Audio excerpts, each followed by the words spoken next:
भागलपुर जोगसर थाना क्षेत्र के जिला परिषद कार्यालय परिसर में स्थित उप डाकघर में पिछले दिनों बुजुर्ग की हत्या कर दी गई थी, जिसका खुलासा बुधवार को भागलपुर सिटी एएसपी शुभम आर्य ने कर दिया। मामले को लेकर सिटी एएसपी ने बताया कि शव की पहचान बड़ी खंजरपुर के रहने वाले फूचू मंडल के रूप में हुई थी। बदमाशों ने बुजुर्ग के सिर पर ईंट और पत्थर से मारा था। वहीं मृतक के परिजनों ने थाना में प्राथमिकी दर्ज कराई, जिसके बाद पुलिस ने कार्रवाई करते हुए हत्या में संलिप्त 3 में से 2 बदमाशों को गिरफ्तार कर लिया है।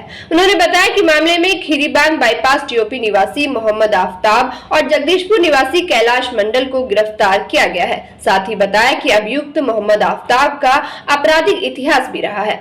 दिनांक 26 तारीख की रात्रि में जब काली पूजा विसर्जन हो रहा था, उसमें ही एक सूचना मिली थी हमें, और उसके बाद में हमने जब पुष्टि की तो वहाँ पे एक जो पोस्ट ऑफिस का स्ट्रॉन्ग रूम होता है, कलेक्शन, वहाँ पे पैसा कलेक्ट होता है, उसके बाहर ही एक लाश बरामद हुई थी, जिसमें इनका सर से कुचल के सर मारा गया था, जिसके कारण उनकी मृत्यु हो गई थी। जब उसकी पुष्टि की गई, उन्हें पता किया गया कि इनका कौन है, तो उनका नाम फूचो मंडल था, जो कि सुर्खीकल भत्ता के रहने वाले थे। तो इसमें हम तहरीर कार्रवाई हमने इससे करते हमने जांच टीम का गठन किया, और उसके बाद में ये पता लगाया, इससे हमें पहले सूचना मिली इस समय कि ये चोरी का एक मामला है, जिसमें चोरी को लेकर एक जो प्राथमिकी अभियुक्त हैं जो बनाए गए थे, बाद में प्राथमिकी जो अभियुक्त बनाए गए थे वो थे, उनका नाम है मोहम्मद आफ्ताब, जो खीरीबाग के रहने वाले हैं। इन्होंने अपने साथ एक साथी के साथ मिलकर और यहाँ पे आए थे, वो चोरी करने के लिए आए थे, और फिर उन्होंने यहाँ पे फिल्म देखी, और फिल्म देखी, उसके बाद में रात्रि का फिल्म देखे तो 10 बजे फिल्म खत्म हुई। उसके बाद में यहाँ पे इन्होंने मूर्ति विसर्जन देखा, और उसके बाद में इन्होंने चोरी का प्लान बनाया। जब यहाँ पे चोरी करने के लिए गए थे तो उन्होंने जब जैसे ताला तोड़ना शुरू किया, उसी में ही जो फूचो मंडल थे जो वहाँ पे सोए हुए थे बाहर में, तो उन्होंने वो हमला किया। तो जैसे ही उन्होंने हमला किया तो उन्होंने एक पत्थर उठा के सर उनका कुचल दिया, जिसके कारण उनकी मौके पर ही मृत्यु हो गई। उसमें हमने मोहम्मद आफ्ताब को गिरफ्तार कर लिया गया। मोहम्मद आफ्ताब को गिरफ्तार किया गया है। मोहम्मद आफ्ताब ने इस बारे में स्वीकार भी ये किया है कि उसी क्षेत्र में रिक्शा चलाने वाले जो थे कैलाश मंडल, जो इस बारे में उन्होंने सूचना दिया था कि यहाँ पे कलेक्शन हर दिन होता है, और हर दिन लगभग 40 से 50 हज़ार रुपये कलेक्ट होकर वहाँ पे रखे जाते हैं। इसके बाद में मोहम्मद कैलाश मंडल को भी गिरफ्तार कर लिया गया है। कुल 3 लोगों की संलिप्तता अब तक सामने आई है, जिसमें 2 लोगों को गिरफ्तार कर लिया गया है, और 30 लोग गिरफ्तार करने के लिए अभी छापामारी जारी है। भागलपुर डीएम सुब्रत कुमार सेन ने बुधवार को रबी महाअभियान का शुभारंभ किया। इस दौरान डीएम ने किसानों को सरकार की ओर से मिलने वाले बीज के अलावा नवीन तकनीक की जानकारी दी। उन्होंने कहा कि रबी महाअभियान के जरिए कृषि विभाग की योजनाओं की जानकारी किसानों तक पहुंचाई जाएगी। साथ ही डीएम ने बेहतर काम करने के लिए आत्मा की टीम की सराहना भी की। जिलाधिकारी सुब्रत कुमार सेन ने बताया कि जीआई टैग मिलने के बाद विभिन्न देश में जिस तरह यहाँ का जर्दालू आम एक्सपोर्ट किया गया, ठीक उसी तरह अब भागलपुर के कतरनी चावल और चूड़ा को विदेशों में भेजने का प्रयास किया जा रहा है। डीएम ने कहा कि रबी मौसम में फसलों के उत्पादन एवं उत्पादकता बढ़ाने के लिए विभाग की ओर से कई योजनाएं चलाई जा रही है। किसानों को अनुदान उपलब्ध कराने के लिए भी व्यापक प्रचार प्रसार करने हेतु जिला और प्रखंड स्तर पर रबी महाअभियान की शुरुआत की गई है। वही कार्यक्रम के दौरान किसानों को जैविक खेती के लिए भी जागरूक किया गया। ये रबी महाअभियान की शुरुआत जो है वो की गई है, और इसमें जैसा आप लोग जानते हैं किसानों को सरकार बीज उपलब्ध कराती है, और दूसरा जो अन्य जितनी भी नवीन तकनीक है उसके बारे में जानकारी जिला स्तर पर आज शुरुआत हुई है। ये प्रखंड स्तर पर और फिर नीचे पंचायत स्तर पर भी किसान चौपाल लगा करके जो नए अन्वेषण हो रहे हैं, नई तकनीक आ रही हैं, उनके बारे में किसानों को बताया जा रहा है। और साथ साथ जो कृषि विभाग की अन्य योजनाएं हैं उनके संबंध में भी किसानों को जागरूक किया जा रहा है। भागलपुर जिला और जो आत्मा की टीम है, कृषि विभाग की टीम है, लगातार अच्छा कर रही है। पिछली बार हम लोगों ने कई देशों में जो है जो यहाँ का जीआई टैग जर्दालू आम है उसको हम लोगों ने एक्सपोर्ट किया है। इस बार हम लोगों का प्रयास है जो यहाँ कतरनी चूड़ा और चावल है उसकी बेहतर पैकेजिंग मार्केटिंग की जाए, और वो भी विभिन्न देशों में हम लोग भेज सकें। तो इन सारे विषयों पर आज दिन भर चर्चा होगी, और कृषि विभाग के जितने भी पदाधिकारी हैं वो लोग लगातार भ्रमणशील रह करके सारी स्कीम्स का लाभ किसानों तक पहुँचे, इसको देखेंगे और इसका क्रियान्वयन करेंगे। कई किसान जो रिकॉर्ड पैदावार रिकॉर्ड उत्पादन कर रहे हैं, पैदावार वहाँ काफ़ी अच्छी हो रही है, तो उनको नगद पुरस्कार भी जो है वो भी हम लोगों ने दिया है। और लगातार जागरूकता किसानों के बीच भी बढ़ रही है, विभिन्न सोशल मीडिया के माध्यम से और लगातार जो चैनल बना हुआ है उसके माध्यम से भी नई तकनीक के बारे में किसान को बताया जा रहा है और किसान एडॉप्ट भी कर रहे हैं। जैविक खेती एक नया आयाम है जिस पे माननीय मुख्यमंत्री जी जल जीवन हरियाली अभियान के तहत काफ़ी एम्फेसाइज करते हैं, क्योंकि भागलपुर जिला गंगा के किनारे काफ़ी पोर्शन भागलपुर ज़िले का पड़ता है, तो इसमें भी कई किसानों को सर्टिफिकेशन मिला है। तो इसको और हम लोगों को आगे बढ़ाना है, तो कृषि विभाग की टीम इसमें लगातार प्रयास कर रही है और अच्छा कर रही है। जहाँ जो कमियां हैं उसको हम लोग दूर करेंगे। जिला कृषि पदाधिकारी, इनके सारे पदाधिकारी लगे हुए हैं और हम लोग का प्रयास रहेगा कि किसानों को किसी प्रकार की समस्या ना हो। भागलपुर मारवाड़ी टोला लेन से बुधवार को जीन माता की चुन्नी शोभा यात्रा निकाली गई। आंवला नवमी के अवसर पर 108 मीटर चुनरी की शोभा यात्रा सुबह 9 बजे से जीन माता मंदिर मारवाड़ी टोला लेन से निकाली गई। इस दौरान 108 मीटर चुनरी के साथ सैकड़ों की संख्या में जीन परिवार की महिलाएं एवं पुरुष ने नगर भ्रमण किया।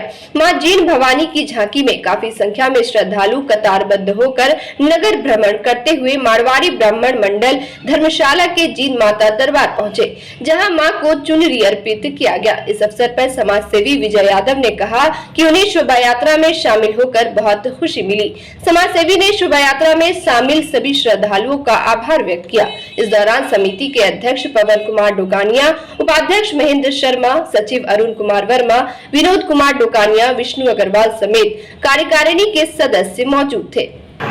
जी बिल्कुल, ये आज जीन भवानी का जन्मोत्सव के अवसर पर जीन माता सेवा समिति के द्वारा 108 मीटर चुनरी का जो शोभा यात्रा निकाला गया था और इस शोभा यात्रा का भव्य रूप आप लोगों ने देखा ही, किस तरह से जो हम लोगों ने सब मिलकर यहाँ पे निकाला है। और अभी हम लोग गंतव्य स्थान पर पहुँच गया है और अभी 2 बजे से जो है यहाँ माता का पाठ होगा। शाम में भंडारे का भी प्रोग्राम किया गया है, तो आप सारे शहरवासियों से आमंत्रित है कि सभी आज भंडारे में पहुँचे और सभी माता का प्रसाद ग्रहण। ये हमारी कुल देवी है जीन भवानी, इनका राजस्थान जिला सीकर में इनका गांव है और ये आज इनका जन्म उत्सव हम लोग मना रहे हैं।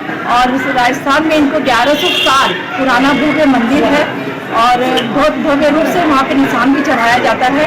तो आज हम लोग मैया का जन्म उत्सव मना रहे हैं 108 मीटर की चुनरी उड़ा के, 108 मीटर की चुनरी उड़ा के। और दोपहर में मतलब मंगल पाठ है और रात में भंडारा है मैया का। तो हमारे जितने भी आज हम लोग कुल 11 मेंबर थे और आज देखते देखते मैया जीन भवानी का इतना बड़ा परिवार जुट गया कि यहाँ 250 से 300 आदमी हमारे पूरे भागलपुर में पूरे परिवार है।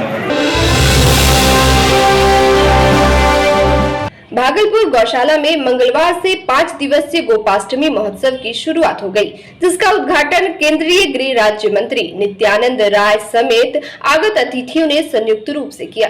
इस दौरान नित्यानंद राय ने कहा कि गौशाला के अतिक्रमित जमीन को वे जल्द ही अतिक्रमण मुक्त कराएंगे। साथ ही वे गौशाला में एम्बुलेंस सेवा देंगे, जिससे गाय की तबियत खराब होने पर समय रहते उसे पशु अस्पताल ले जाया जा सके। वही एमएलसी डॉक्टर NK यादव ने कहा कि गाय माता खुलेआम सड़क पर घूमती है और गंदा कचरा खाने से वह बीमार पड़ जाती है, जिस पर पशुपालन विभाग की ओर से कोई विशेष कदम नहीं उठाया जा रहा है। गौशाला के महामंत्री गिरधारी केजरीवाल ने बताया कि पिछले 131 वर्षों से गोपाष्टमी मेला आयोजित किया जाता है। उन्होंने कहा कि गौ माता हमारी संस्कृति का अभिन्न अंग रही है। भगवान श्री कृष्ण ने गोपाष्टमी के दिन गौ माता का विशेष रूप से पूजन किया था। बता दें कि भागलपुर गौशाला मेला की ख्याति दूर दूर तक है। इस मेले में बिहार के अलावा अन्य प्रदेशों से भी लोग आते हैं। महोत्सव के दौरान सांस्कृतिक कार्यक्रम का भी आयोजन किया गया, जिसमें काफी संख्या में बच्चों ने भाग लिया। मौके पर भाजपा जिला अध्यक्ष रोहित पांडे, जिला परिषद अध्यक्ष टुनटुन शाह, पूर्व मेयर सीमा शाह, डॉक्टर प्रीति शेखर समेत काफी संख्या में बुद्धिजीवी उपस्थित थे। भागलपुर की पवित्र भूमि पे मैं आया हूँ गौ पूजन करने के लिए और आज गोपाष्टमी है। आज यहाँ नए गौशाला का भी उद्घाटन हुआ है।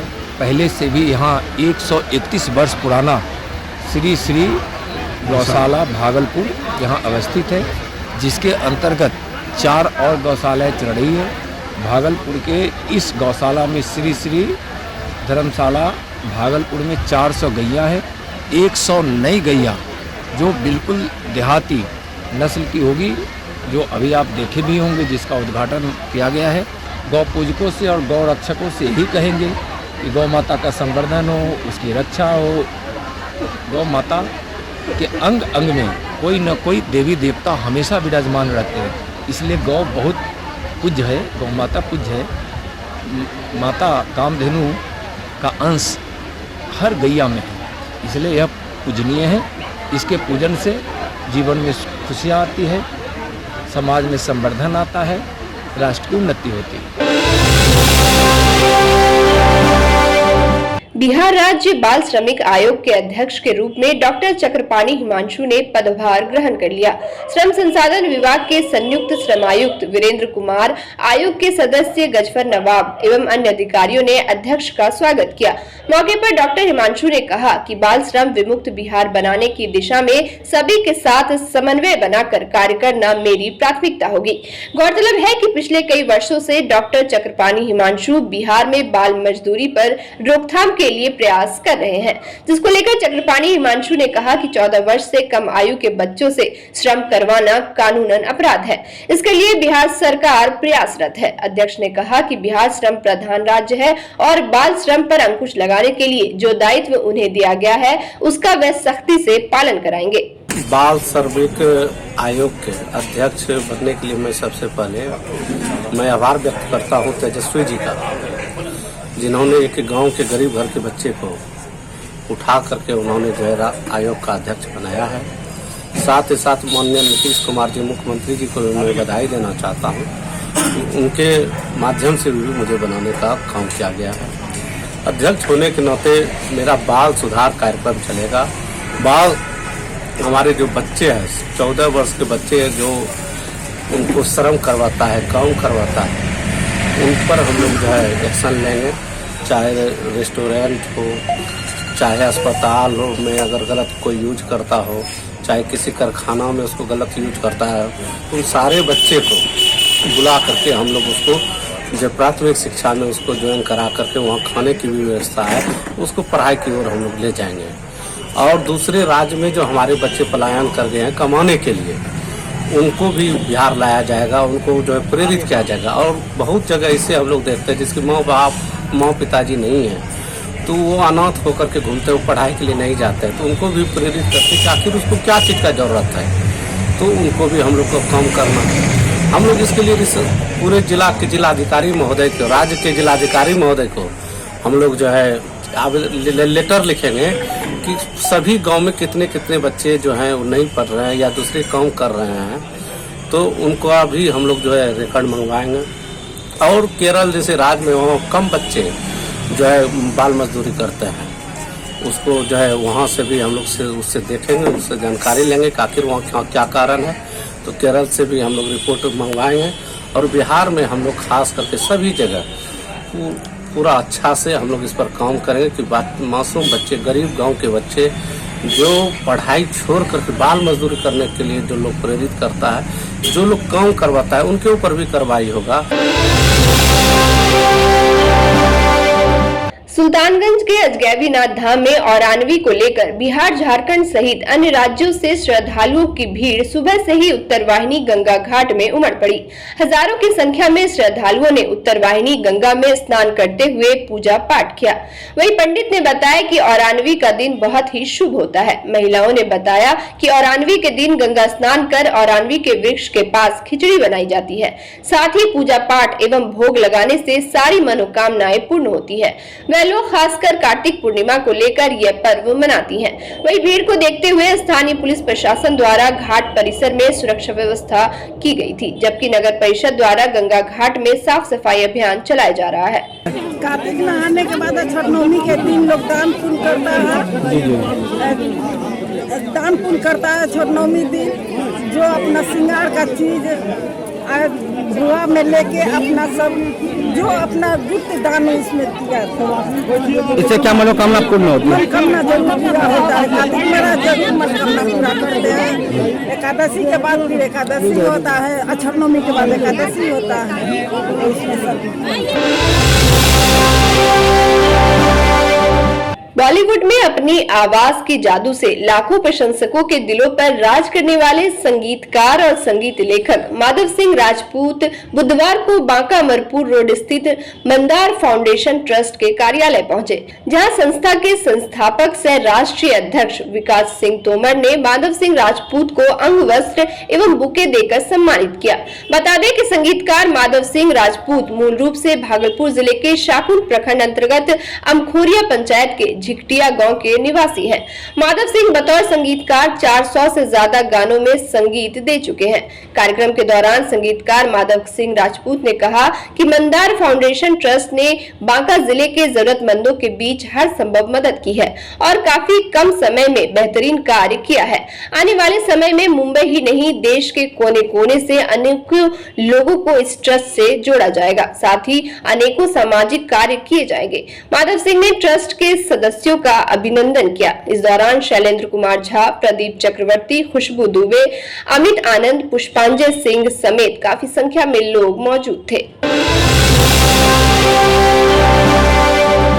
नाथनगर के चंपानगर स्थित मौजीलाल झा कॉलेज में लगातार चल रहे विवाद के बाद प्रधानाध्यापक को बदल दिया गया। जिला शिक्षा पदाधिकारी संजय कुमार के निर्देश पर उर्दू विभाग के विभागाध्यक्ष मोहम्मद आसिफ जफर ने प्रभारी प्राचार्य के रूप में प्रभार ग्रहण किया। बता दें कि पूर्व प्राचार्य पर पैसे की गड़बड़ी का आरोप लगा था, जिसको लेकर कॉलेज में विवाद चल रहा था। वही डीओ ने मामले में जाँच का निर्देश दिया था, जिसके बाद प्राचार्य को बदल दिया गया। मौके पर कॉलेज के राधाकांत झा, यशोधर झा, आनंद राजहंस, सुबोध मंडल, प्रदीप कुमार झा, नवीन कुमार समेत कई शिक्षक एवं शिक्षकेतर कर्मचारी मौजूद थे। तो उनको बुला लिया गया इसलिए कि उनके सामने ताला खुला और उन्हीं के सामने जब ताला गेट का कॉलेज के गेट का ताला खुला और उन्हीं के सामने हम पुलिस बल के सामने हम लोग यहाँ पर प्रवेश किए। इस महाविद्यालय के हम जब से शिक्षक रहे मोहम्मद आसिम जफर और क्या कहता है अध्यक्ष उर्दू विभाग, जब से मैं शिक्षक रहा तो आज तक न वित्त का न बर्षर का कार्य आज तक मैं नहीं संभाला। अगर इस तरह का वो आरोप लगा रहे हैं तो वो मनगढ़ंत है और वो मतलब मुझे प्राचार्य के पद से रोकने के लिए इस तरह का वो आरोप मनगढ़ंत बातें कह रहे हैं। शिक्षा पदाधिकारी द्वारा मतलब वित्तीय मतलब आरोप देखा गया है और पूर्व अध्यक्ष जो हमारे थे उन्होंने ही आरोप लगाया है कि रेगुलेशन में उन्हीं का लिखा हुआ प्रोसीडिंग में कि पूर्व प्राचार्य द्वारा इतने रुपयों का गमन है और उन्हीं के द्वारा लिखा गया है पूर्व अध्यक्ष महोदय के द्वारा। तो वो मामला डीओ साहब अभी तक देख रहे हैं, जांच कर रहे हैं। डीओ साहब जांच कर रहे हैं, वित्त का मामला जांच कर रहे हैं। इस सिलसिले में डीओ साहब से बात करने के बाद उनका जो भी आदेश होगा उनका आदेश का मैं पालन करूँगा।